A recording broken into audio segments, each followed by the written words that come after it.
East Coast.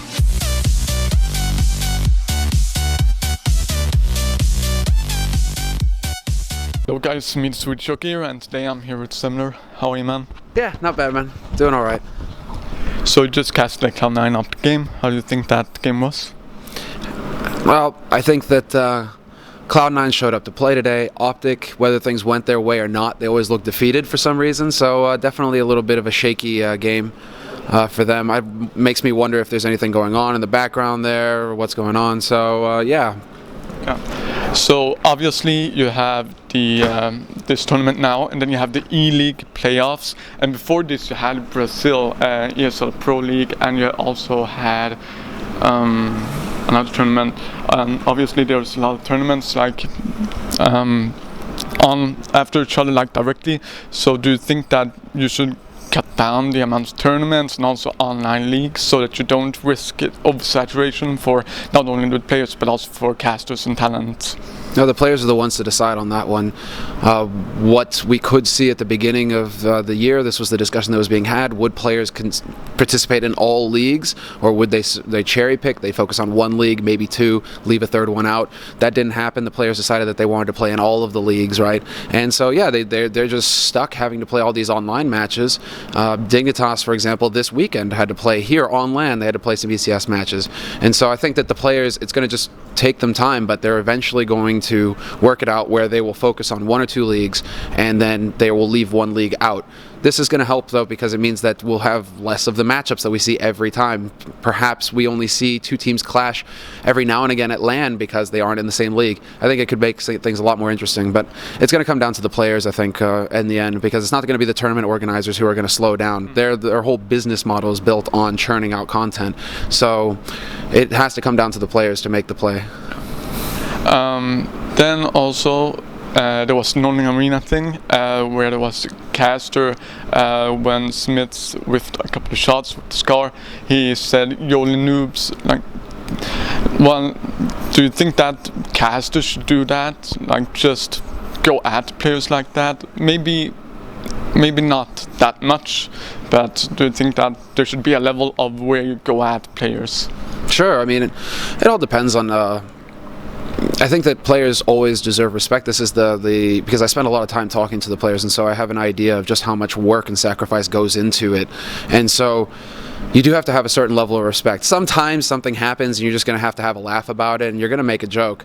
And so that happens every now and again, right? But you can't make that a habit. You can't constantly rely on that as your cast, right? That you're just going to bash players left and right, because that's just not going to fly. You need to show at least a minimum level of respect to the players. I think even if they are playing poorly, it happens every now and again that a player has an off game. And well, you have an off game, just like I have an off cast sometimes, and just like anything else, So you do have to have. I think that commentators do have to remember to keep perspective on things and just not go for the cheap and easy laugh every time, because it is too easy. You have to actually try and look and see like why certain things are happening. So there has to be some level of restraint there, rather, I think, for the commentators. But a joke every now and again, there shouldn't be any harm in that either. Obviously, that's like you're making jokes that aren't like based on what players have done. Mm-hmm. But that joke was something that Smith had said, and maybe he said it in effect. So do you think that when you're making a joke, the caster should think about, okay, maybe this player said that, but what was the situation like when he said that? I think it's all situational, really. It's just situational off the fly. You may pause every now and again to think, should I say that, right? But sometimes you just throw it to the wind and do it anyways, right? So I mean, yeah, there's always you just kind of have to be aware at all times of what you're saying as a commentator. That's kind of just comes with the gig, so you know what kind of joke you're going to make and not. And yeah, it's a case-by-case basis sort of thing, I think. Just don't make it a habit. I think that's the main thing. Just don't make it a habit to bash players, because it's an easy trap to fall into. You have to remember that you have the eye in the sky. The players don't. You have more information than the players do. So, it's easy in that sort of scenario to sound like, oh, well, we know everything, right? So don't fall into that trap if you're an aspiring commentator.